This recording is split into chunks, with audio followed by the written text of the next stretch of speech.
అందరికీ నమస్తే.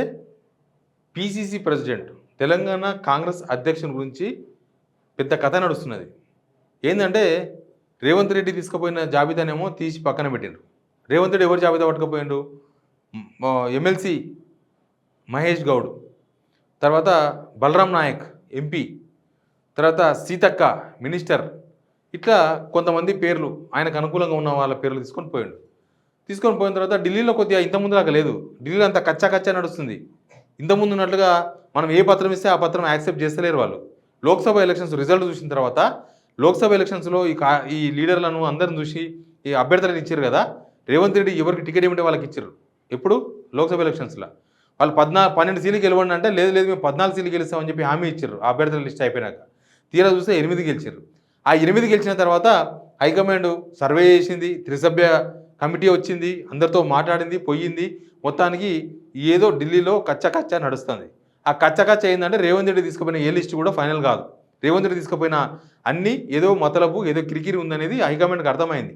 అందుకే పీసీసీ విషయంలో ఎప్పుడో కావాల్సింది ఎందుకు బ్రేక్ పడ్డదంటే దీనికోసం బ్రేక్ పడ్డది. ఇప్పుడు కూడా ఈ 3 లిస్టు తీసుకుపోయాడు. ఎస్టీకి ఇస్తే ఎస్టీ మహిళ అయితే సీతక్కకి ఇవ్వండి, ఓలా ఎస్టీకి ఇద్దామనుకుంటే బలరాం నాయక్ ఇవ్వండి, లేకపోతే బీసీకి ఇవ్వాలనుకుంటే మహేష్ కుమార్ గౌడ్కి ఇవ్వండి. ఇది తీసుకుపోయిన లిస్టు. ఆ లిస్టును పక్కన పడేసిండ్రు. 1 సీతక్క, 2 మహేష్ గౌడ్, 3 బలరాం నాయక్. వీళ్ళు ఏం చేశారంటే ఈ సీనియర్స్ ఏం చేసింది తెలుసా? వీళ్ళు మధ్యాస్కి గౌడ్ని పెట్టిండ్రు. ఒక్కనే పెట్టిండు, బీసీకి ఇవ్వండి, మధ్యాస్కి గౌడ్కి ఇవ్వండి అని పెట్టిండ్రు. వీళ్ళు మధ్యాస్కి గౌడ్ని తెర మీద తీసుకొచ్చారు. ఏంది వీళ్ళ ప్రాబ్లం ఏంటంటే రేవంత్కి ప్రాబ్లం. వీళ్ళకేం ప్రాబ్లం లేదు, వీళ్ళదంతా నడుస్తూ ఉంటుంది. వీళ్ళ ప్రాబ్లం ఏంటంటే ఎవరు పీసీసీ ప్రెసిడెంట్ ఉన్నా ఢిల్లీతో రిలేషన్స్ ఉండకూడదు. ఢిల్లీతో రిలేషన్స్ ఉంటే అక్కడ మోస్తూ ఉంటారు, ఇక్కడ ఇన్ఫర్మేషన్ అక్కడ ఇస్తూ ఉంటారు. కాబట్టి ఢిల్లీ వాళ్ళతో దగ్గరగా ఉన్న వాళ్ళు ఎవరు ఉండకూడదు. సీతక్కకు ఢిల్లీ వాళ్ళతో పెద్దగా ఏం లేదు. జస్ట్ ఒక మహిళా ఎమ్మెల్యేగా, మహిళా నేతగా జోడో యాత్రలో రాహుల్ గాంధీతో పాల్గొన అంతవరకే, కానీ అఫీషియల్ రిలేషన్షిప్స్ లేవు. కాబట్టి సీతక్క అయితే ఇంకా మన ఇంట్లో మనిషి అనేది రేవంత్ అన్న ప్లాన్. ఇది అక్కడ ఈవెన్ తెర మీద తీసుకొచ్చిండ్రు. తర్వాత మహేష్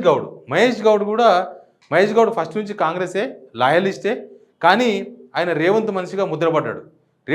ముద్రపడి ఇప్పుడు రేవంత్ ఏం చెప్తే అదే ఈయన పరిస్థితిలో ఉన్నాడు అనేది కాంగ్రెస్లో వినిపిస్తున్న చర్చ.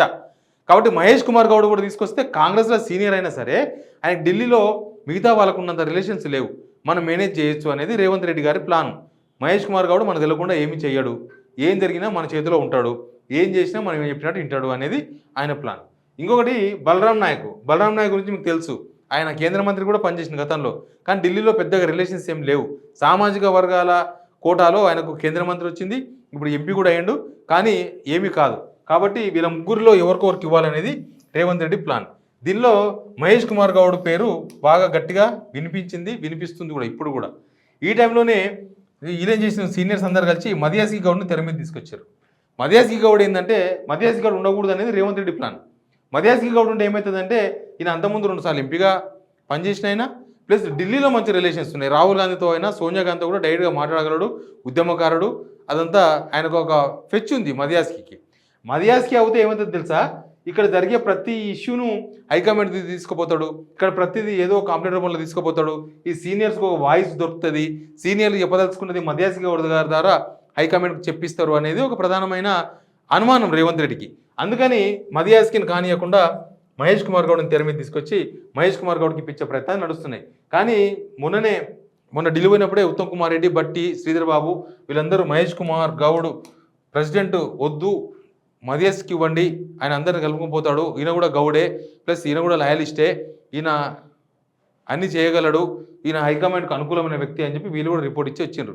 ఇవాళ రేపో వస్తుంది అంటున్నారు, చూద్దాం ఏం జరుగుతుందో. బట్ కాంగ్రెస్లో జరుగుతున్న వ్యవహారం ఇది. Please subscribe signal TV.